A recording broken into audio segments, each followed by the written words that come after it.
Ring road खाते आवेली सूरत textile मार्केटनी Sai dress नामनी दुकाનમાં રૂપિયા 11 લાખની ચોરીને અંજામ આપનાર પૂર્વ કારીગર નીકળ્યો। ક્રાઇમ બ્રાન્ચે આરોપીની ધરપકડ કરી રોકડા 50,000 કબજે લીધા છે। रिंग रोड स्थित सूरत टेक्सटाइल मार्केट में पांचमा माळे ऑडिटोरियम हॉल में आवेली साई ड्रेसेस में रूपिया 11 लाखनी चोरीनो भेद उकेलाई गयो है। क्राइम ब्रांचे चोरीनो प्लान घडनारा दुकानना पूर्व कारीगરની ધરપકડ કરી તેના બે સાથીઓને વોન્ટેડ જાહેર કર્યા છે। વેસુ રત્નજ્યોતિ અપાર્ટમેન્ટમાં રહેતા સંદીપ ગેરાસે रिंग रोड स्थित सूरत टेक्सटाइल मार्केट में पांचमा माळे आवेला ऑडिटोरियम में साई ड्रेसेसना नामे कापड़नी पेઢી धरावे छे। गत 19 एप्रिलनी रात्रे तेमनी दुकान में चोरी थई हती। तस्करो दुकान में अंदर टेबलना मूकेला वकराना रोकड़ा 11 लाख पण चोरी करीने जता रह्या हता। हिसाब माटे जे मोबाइल फोन राखवामां आवतो हतो ते पण चोराई गयो हतो। सलावतपुरा पोलीसे सीसीटीवी चेक करता बे तस्करो सीसीटीवी में देखाई आव्या हता। दरमियान क्राइम ब्रांचे गणतरीना दिवसोमां ज गुनानो भेद उकेली नाख्यो हतो। पोलीसे मोटा वराछा गजेरा स्कूल पासेथी दिनेश ताराचंदजी पुरोहिते पकड़ी तेनी पासेथी रोकड़ा रूपिया 50,000 कब्जे लीधा हता। आगामी लोकसभाની ચૂંટણીમાં કાયદો અને વ્યવસ્થાની સાથે શાંતિમય વાતાવરણમાં થાય તે હેતુથી ભેસ્તાન પોલીસ ઇન્સ્પેક્ટરના અધ્યક્ષસ્થાને સ્લમ અને ઇન્ડસ્ટ્રીયલ રેસિડેન્શિયલ એરિયામાં પેટ્રોલિંગ યોજાયું હતું। લોકસભાની ચૂંટણી શાંતિપૂર્ણ માહોલમાં યોજાય તે માટે વહીવટી તંત્ર સજ્જ થયું છે। જેના ભાગરૂપે સુરત ભેસ્તાન પોલીસ મથકની હદ વિસ્તારમાં પીઆઈ એચ.એમ. ગઢવીના અધ્યક્ષસ્થાને ફ્લેગ માર્ચ યોજાઈ હતી, જેમાં ભેસ્તાન પોલીસ સ્ટેશનના સ્ટાફ દ્વારા સ્લમ અને ઇન્ડસ્ટ્રીયલ રેસિડેન્શિયલ એરિયામાં પેટ્રોલિંગ યોજાયું હતું। લોકસભા ચૂંટણીને લઈને સુરત જિલ્લા વહીવટી તંત્ર તડામાર તૈયારીઓ કરી રહ્યું છે, જે અંતર્ગત શાંતિપૂર્ણ માહોલમાં દરેક વ્યક્તિ સરળતાથી મતદાન કરી શકે અને 100% મતદાન થાય તે માટે વિવિધ તૈયારીઓ કરવામાં આવી રહી છે। જેના ભાગરૂપે ભેસ્તાન પોલીસ સ્ટેશનમાં પોલીસ ઇન્સ્પેક્ટર એચ.એમ. ગઢવીએ પોલીસ સ્ટાફના માણસો સાથે રાખીને ફૂટ પેટ્રોલિંગ યોજી હતી। સુરતના 12 વર્ષ પહેલા અંબાવાડી કાલીપુર પાસે ગૌમાંસ વેચનારા આરોપીઓને કોર્ટે 3 વર્ષની આકરી સજા ફટકારી છે। કોર્ટે નોંધ્યું હતું કે હિન્દુ ધર્મની માન્યતા મુજબ ગાય, વાછરડો કે નંદી માત્ર પ્રાણી નથી, આસ્થાનું પ્રતીક છે। સુરતમાં 12 વર્ષ અગાઉ અંબાવાડી કાલીપુર ખાતે ગૌમાંસ વેચતા એક શખ્સની ધરપકડ કરવામાં આવી હતી, જે બાદ તેને કોર્ટમાં રજૂ કરતા કોર્ટે ગૌમાંસ વેચતા યુનુસ શેખને ગુનેગાર ઠેરવી તેને 3 વર્ષની સજા ફટકારી હતી। તેમજ કોર્ટે નોંધ્યું હતું કે હિન્દુ ધર્મની માન્યતા મુજબ ગાય, વાછરડું કે નંદી માત્ર પ્રાણી નથી, આસ્થાનું પ્રતીક છે। વર્ષ 2012માં આરોપી યુનુસ ગૌમાંસ વેચતો હોવાની માહિતી પોલીસને મળતા પોલીસે રેડ કરતા યુનુસ ભાગી ગયો હતો, જે બાદ પોલીસ દ્વારા તેની શોધખોળ હાથ ધરી તેને ઝડપી પાડ્યો હતો। પોલીસ દ્વારા રેડ કરતા સ્થળ પરથી 6 કિલો ગૌમાંસ ઝડપવામાં આવ્યું હતું, જે બાદ આરોપી યુનુસને કોર્ટમાં રજૂ કરાતા કોર્ટે સુનાવણી દરમિયાન તેને કસૂરવાર ઠેરવ્યો હતો। ત્યારે સરકારી વકીલ તરીકે એ.કે. પટેલની ધારદાર દલીલ બાદ આરોપીને 3 વર્ષની સજા ફટકારી હતી। કોર્ટે ચુકાદો આપતા નોંધ્યું હતું કે ગુજરાત પાકિસ્તાનની નજીક આવેલું છે, ત્યારે કચ્છના તૃણા બંદરથી હજારોની સંખ્યામાં ઘેટા બકરા પાકિસ્તાન અને અખાતના દેશમાં મોકલવામાં આવે છે। ત્યારે પશુઓ માનવજાતને દૂધ, ઘી, ખાતર, ઊન તેમજ ખેતી તેમજ અન્ય કામમાં પણ મદદ કરે છે, જેથી તેના પર જે અત્યાચાર થાય તેની સામે ઉચ્ચ ન્યાયાલયમાં પણ ચુકાદા છે। ઉદ્યોગ નગરી તરીકે ઓળખાતા સુરત શહેરમાં લુખ્ખા તત્વો સક્રિય થયા છે। લીંબાયતથી કુખ્યાત એમએસ ગેંગના સભ્યો ખુલ્લા હથિયારો સાથે અનવરનગરમાં આતંક મચાવતા લોકો ભયભીત બન્યા છે।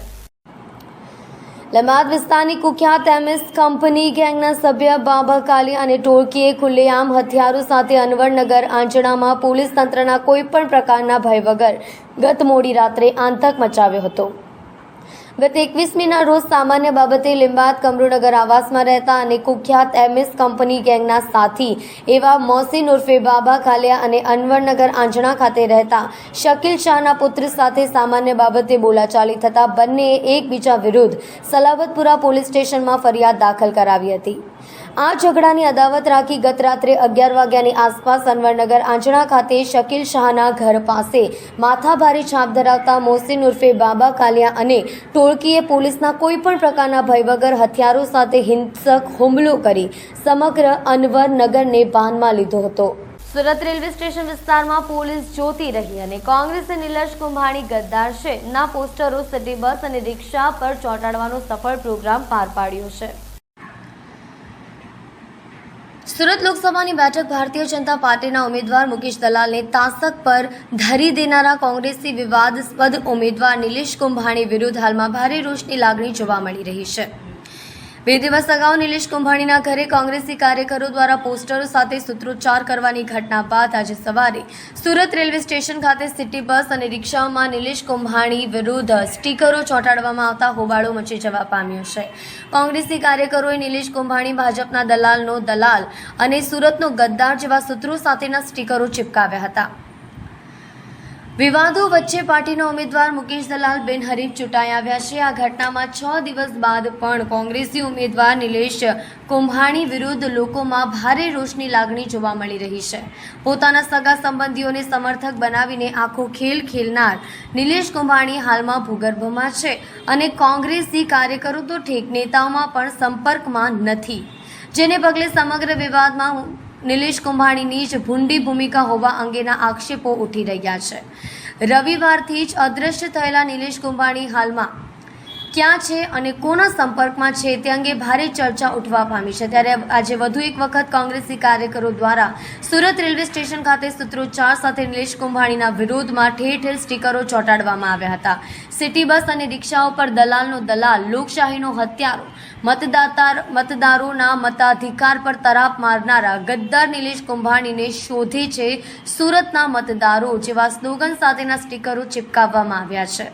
હા દિનેશભાઈ, કઈ જગ્યા પર કયા પ્રકારનો વિરોધનો કાર્યક્રમ? આ રેલવે સ્ટેશન પર અમે છીએ જે કે ત્યાં સિટી બસનું બસ સ્ટેન્ડ આવેલું છે, ત્યાં રિક્ષાઓ અને સિટી બસ છે એમની પાછળ અમે જે પણ લોકોએ સુરત શહેરના લોકોનો મત આપવાનો અધિકાર છીનવી લીધો છે, 19.5 લાખ મતદારો સાથે જ્યારે દ્રોહ થયો હોય અને પ્રથમ વખતના જે મતદારો હતા, જે યુવાનો હતા, 80,000 કરતા વધારે યુવાનો આ જે લોકશાહીનું પર્વ છે એની અંદર ભાગ લેવાના હતા, પણ એનાથી વંચિત જેને રાખવાનું કામ કર્યું છે ભારતીય જનતા પાર્ટી હોય કે કોંગ્રેસ પક્ષના ઉમેદવાર, એમના ટેકેદારો, ચંદ જે ગદ્દારો કહેવાય છે, જે લોકશાહીમાં ગદ્દારી કરી છે, લોકશાહીની ખુલ્લેઆમ હત્યા કરી છે અને ચૂંટણી પંચ પણ ક્યાંક ને ક્યાંક એમના તરફ પણ આંગળી ચીંધાઈ રહ્યો એટલા માટે કે જો એમના ટેકેદારો છે એમનું જો ક્રાઇમ બ્રાન્ચ એમને પકડી અને જો બયાન લઈ શકતું હોય તો અમે જે એફિડેવિટ આપી છે એમના વિરુદ્ધમાં કે અમારી સાક્ષીમાં આ લોકોએ સહી કરી છે તો એમની સહી પણ એફએસએલમાં મોકલવામાં નથી આવી।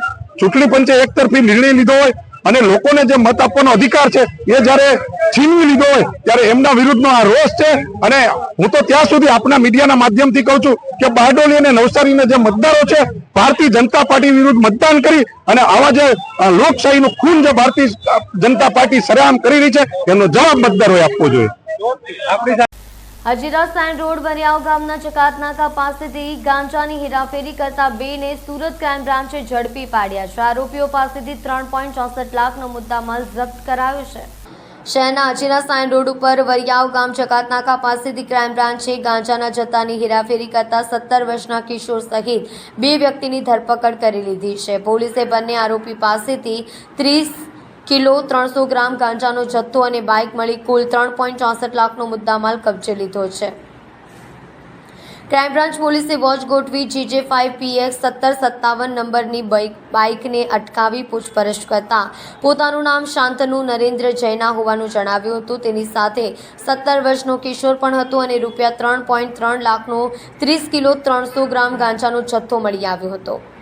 પોલીસે બંને પાસેથી 2 મોબાઈલ ફોન, રોકડા રૂપિયા 310, રૂપિયા 50,000ની બાઇક મળી કુલ રૂપિયા 3.64 લાખનો મુદ્દામાલ જપ્ત કર્યો છે। ડ્રગ્સ ઇન સુરત સિટીનું એક અભિયાન ચાલે છે। એ અભિયાન અંતર્ગત ગત તારીખ 5/4/24ના રોજ સાયણ રોડ પરથી કોઈ 2 ઈસમો એક્સેસ ઉપર ગાંજો લઈને આવે છે એવી ખાનગી બાતમીના આધારે 2 ઈસમોને ક્રાઇમ બ્રાન્ચની ટીમે ઝડપી પાડેલ છે, જેમાં એક્સેસ ચેક કરતાં 30 કિલો ગાંજો જેની કિંમત 3,03,000 તથા એક્સેસ કુલ મળીને 3,64,000 રૂપિયાનો મુદ્દામાલ કબજે કરેલ છે। જેમાં એક આરોપી જ્યુએનઆઈલ છે, બીજો આરોપી છે શાંતનુ નરેન્દ્ર જૈના, એ કડોદરા રોડ જોડવા પાટિયાનો રહેવાસી છે, મૂળ રહે ઓડિશા જિલ્લાનો રહેવાસી છે। આ આરોપી છેલ્લા 4-1 મહિનાથી આ ધંધામાં એને ઝંપલાવ્યું છે અને સંચામાં, કાપડના સંચામાં બોબિંગનું કામ કરે છે। આ ગુનો દાખલ કરી અને આગળની તપાસ અત્યારે ક્રાઇમ બ્રાન્ચ કરી રહી છે। ગાંજો જેની પાસેથી લાવે તેની અત્યારે તપાસ ચાલુ છે અને એ ક્રાઇમ બ્રાન્ચ કરી રહી છે। એ તપાસ આગળ ચાલુ છે. એમાં વિગતો ખુલશે. હાલ આરોપી રિમાન્ડ ઉપર છે અને એની તપાસ ચાલુ છે. સર પહેલી વાર આવ્યો કે અગાઉ બી લાવ્યો છે કાંઈ?